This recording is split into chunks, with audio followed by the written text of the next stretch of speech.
Everyone thinks the new iPhone story will be the same as always. A faster tip, a better camera, a smaller cutout, a few new colors, a lot of the hype. Then people move on as always. But the real story with the iPhone 18 lineup may not be the normal iPhone at all. It may be the foldable one. Because for the first time in years, Apple might not just be refreshing the iPhone, it might be trying to rethink what an iPhone can be. By the end of this video, you'll know what the iPhone 18 Fold is supposed to be, which rumors matter, and whether this lineup is a real leap forward or just another polished update like the Samsung's Galaxy S26 Ultra. So here's what the iPhone 18 lineup is. Based on the current rumors, Apple is expected to split the launch. The expensive models, meaning the iPhone 18 Pro, the iPhone 18 Pro Max, and the first foldable iPhone, are rumored to arrive in September 2026. Then the regular iPhone 18 and the cheaper iPhone 18e may come later in spring 2027. But the headline is the foldable, because if these leaks are right, Apple is about to add a completely new kind of iPhone to the lineup. The foldable iPhone, which many people are calling the iPhone Fold for now, is rumored to open like a book. Closed. It may have a screen around 5.3 to 5.5 inches. Open. It could be a much larger 7.6-inch display. So in simple terms, it would work like a normal phone when shut, and like a small tablet when opened.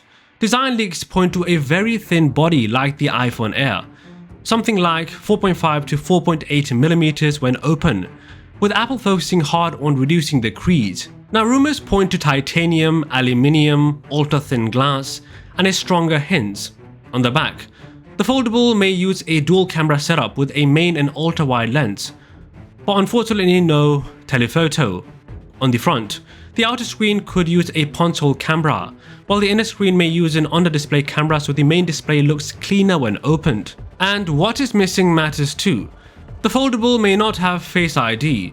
Apple could switch to Touch ID in the side button, because there may not be enough room for the full Face ID system. It could also be eSIM only, and the price could be huge as always. So yes, this sounds futuristic, but it also sounds expensive and full of trade-offs. Now the real story is the form factor, and that is the X factor, not the chip, not the camera. The Fold changes everything because it changes how much screen you can carry without making the device too big. It changes multitasking, video watching, reading, gaming and browsing. So if Apple gets the Fold right, the iPhone becomes something between a phone and a tablet. But if Apple gets it wrong, then all you have is a very expensive experiment. In normal everyday use, the iPhone 18 Fold could be brilliant. Imagine checking messages, maps or social media on the outer screen with one single hand. Then when you want more space, you open it and suddenly you have a much bigger display for YouTube, split screen apps, reading, documents or editing on the go.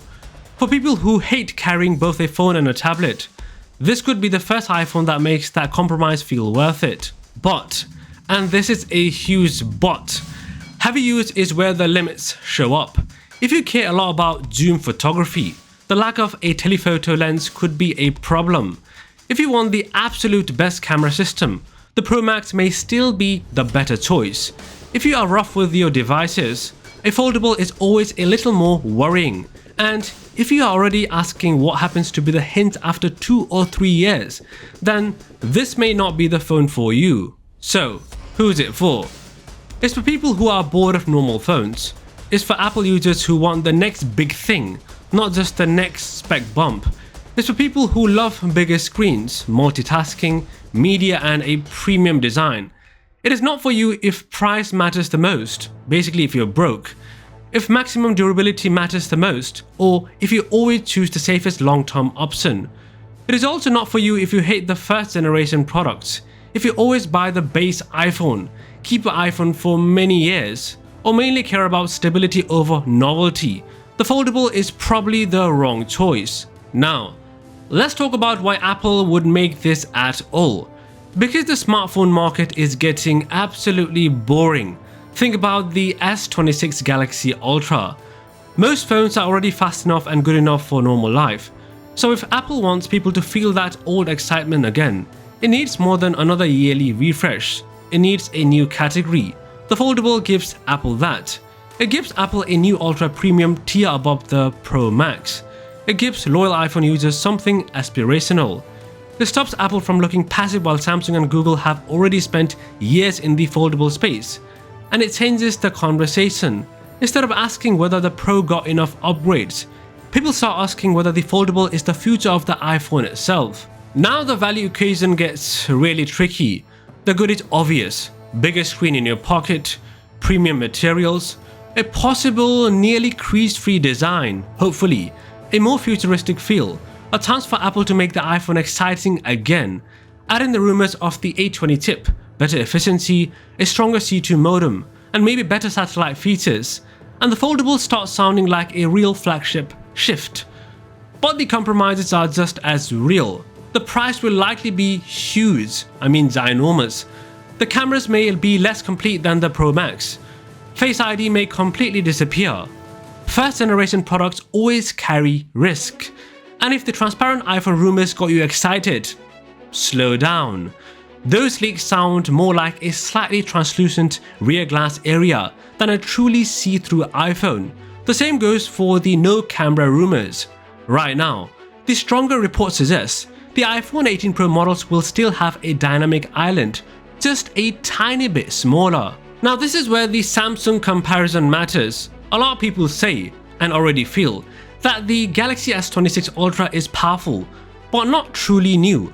Better numbers, better polish, but no real shock. Basically no real innovation.